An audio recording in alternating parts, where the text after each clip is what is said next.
எண்ணிக்கை அதிகாரம் 23. பிலேயாம் பாலாக்கிடம், எனக்காக இங்கு 7 பலிபீடங்களை எழுப்பும், எனக்காக இங்கு 7 காளைகளையும் 7 கிடாய்களையும் தாரும் என்றார். பிலேயாம் சொன்னபடியே பாலாக்கு செய்தான். பிலேயாமும் பாலாக்கும் ஒவ்வொரு பலிபீடத்திலும் 1 காளையையும் 1 கிடாயையும் பலியிட்டனர். பிலேயாம் பாலாக்கை பார்த்து, உம் எரி பலி அருகே நின்று கொள்ளும், நான் போகிறேன். அவர் எதையெல்லாம் எனக்கு காண்பிக்கிறாரோ அதை உமக்கு அறிவிப்பேன் என்றார். பின் அவர் மொட்டை மேடு நோக்கி போனார். கடவுள் பிலேயாமை சந்தித்தார். பிலேயாம் அவரிடம், நான் 7 பலிபீடங்களை ஆயத்தம் செய்து ஒவ்வொரு பலிபீடத்தின் மேலும் 1 காளையையும் 1 கிடாயையும் பலியிட்டுள்ளேன் என்றார். ஆண்டவர் ஒரு வார்த்தையை பிலேயாம் வாயில் வைத்து அவரிடம், பாலாக்கிடம் திரும்பி போய் இப்படியே பேசு என்றார். அவர் அவனிடம் திரும்பி போகையில் அவன் மோவாபின் எல்லா தலைவர்களோடும் தன் எரி பலியருகில் நின்று கொண்டிருந்தான். பிலேயாம் திருவுரையாக கூறியது: ஆராமில் இருந்து பாலாக்கு கீழே மலைகளில் இருந்து மோவாபின் மன்னன் என்னை கொண்டு வந்துள்ளான். வா, எனக்காக யாக்கோபை சபி, வா, இஸ்ரவேலை பழித்துரை என்கிறான். கடவுள் சபிக்காதவனை நான் எப்படி சபிப்பேன்? கடவுள் பழித்துரைக்காதவனை நான் எப்படி பழித்துரைப்பேன்? மலைகளின் உச்சியிலிருந்து நான் அவனை நோக்குகிறேன், குன்றுகளிலிருந்து நான் அவனை பார்க்கிறேன். இதோ தனியாக வாழ்கின்றதொரு மக்கள் கூட்டம். அது வேற்றினத்தாரோடு தன்னையும் ஓர் இனமாய்க் கொள்ளவில்லை. யாக்கோபின் தூசியை எண்ணிக்கையிடவோ இஸ்ரவேலின் கால்பங்கை கணக்கிடவோ யாரால் இயலும்?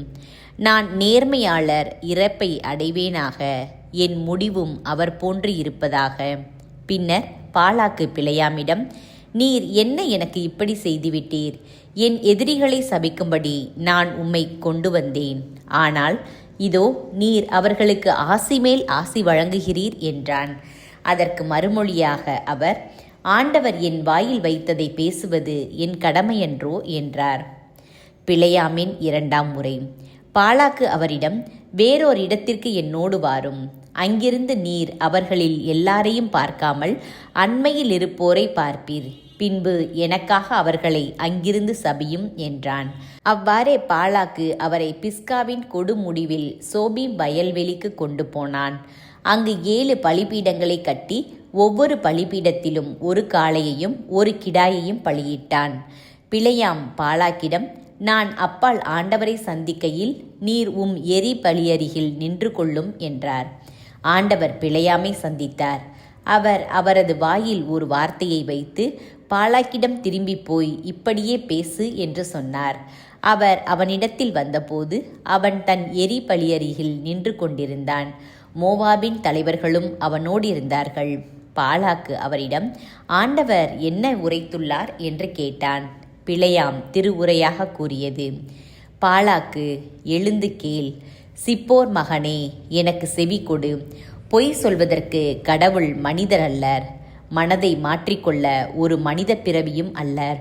அவர் சொல்லியதை செய்யாமல் இருப்பாரா? அல்லது உரைத்ததை நிறைவேற்றாமல் இருப்பாரா? இதோ நான் ஆசி கூறவே ஒரு கட்டளை பெற்றேன். அவர் ஆசி பொழிந்துள்ளார். அதை என்னால் மாற்றியமைக்க இயலாது.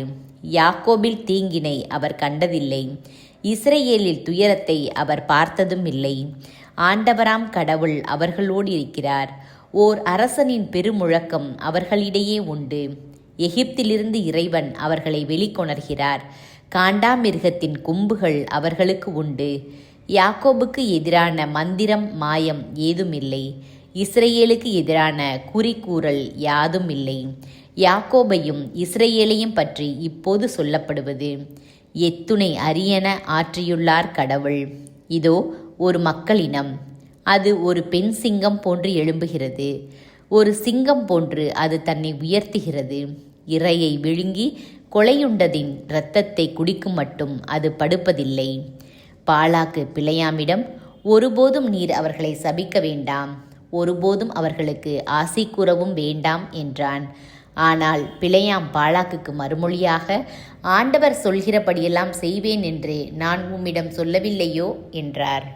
பிலேயாமின் 3ஆம் முறை.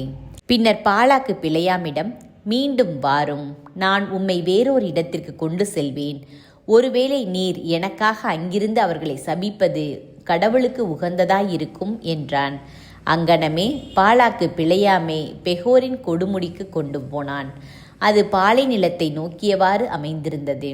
பிழையாம் பாலாக்கிடம், எனக்காக இங்கு 7 பலிபீடங்களை கட்டும், எனக்கு இங்கு 7 காளைகளையும் 7 கிடாய்களையும் ஏற்பாடு செய்யும் என்றார். பிழையாம் சொன்னபடியே பாலாக்கு செய்து ஒவ்வொரு பலிபீடத்திலும் 1 காளையையும் 1 கிடாயையும் பலியிட்டான்.